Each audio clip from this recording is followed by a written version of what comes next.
go! Di akhirat itu kadang Allah memberikan hadiah. Hadiah-hadiah yang diberikan Allah biasanya untuk kenaikan langit seseorang, dan seringnya diberikan kepada yang sungguh-sungguh berjuang di jalan Allah.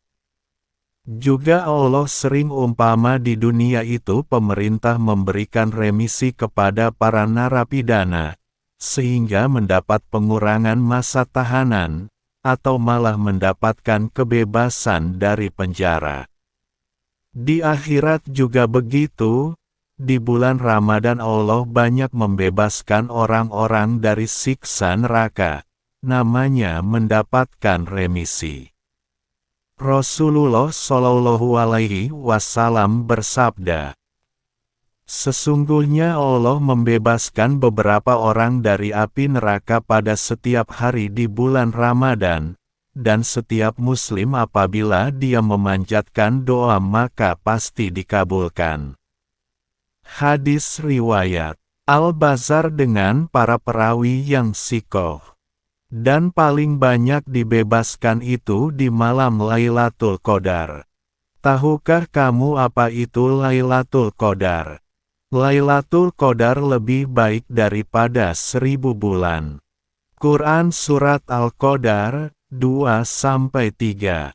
Lailatul Qadar adalah malam di mana Al-Quran diturunkan ke langit dunia, lalu malaikat Jibril alaihi salam mewahyukan kepada Rasulullah Shallallahu Alaihi Wasallam sesuai perintah Allah.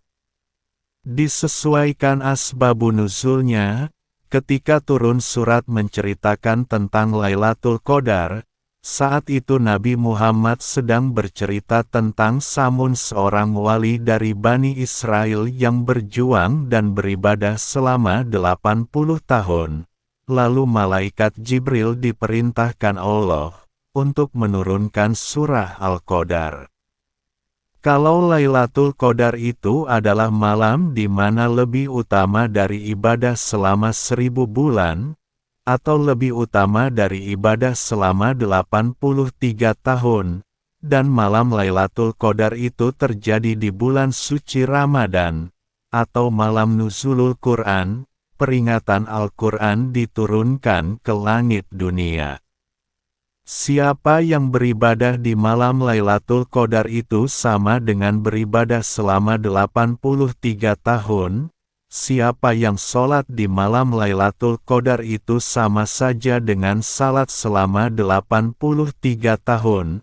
Siapa yang bersedekah di malam Lailatul Qadar itu maka sama saja bersedekah selama 83 tahun. Siapa yang berzikir di malam Lailatul Qadar itu maka sama dengan berzikir selama 83 tahun dan lain-lain.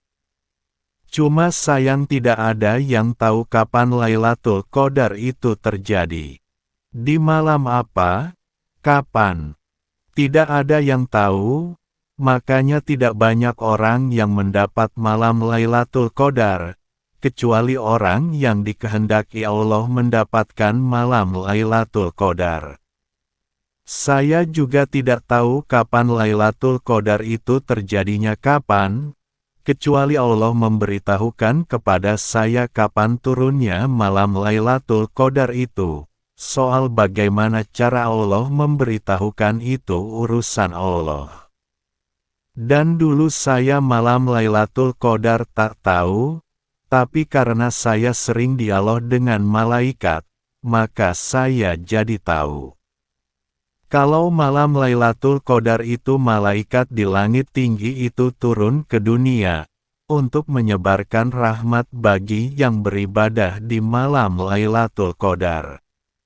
Dan malaikat tingkat langit bawah dapat tugas naik ke atas, menggantikan tugas malaikat langit atas.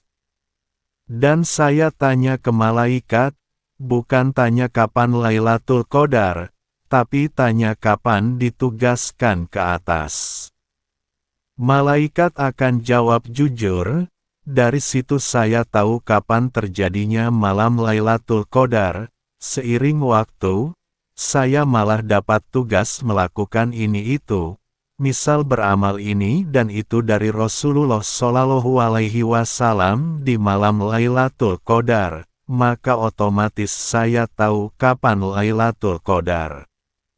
Misal Rasulullah Shallallahu Alaihi Wasallam mendatangi saya, Kiai nanti malam Lailatul Qadar Kiai lakukan pembagian harta ke anak yatim, fakir miskin, janda dan lain-lain. Nah otomatis saya tahu kapan Lailatul Qadar, karena dapat tugas. Cuma saya tidak boleh membuka rahasia malam Lailatul Qadar itu kapan terjadinya.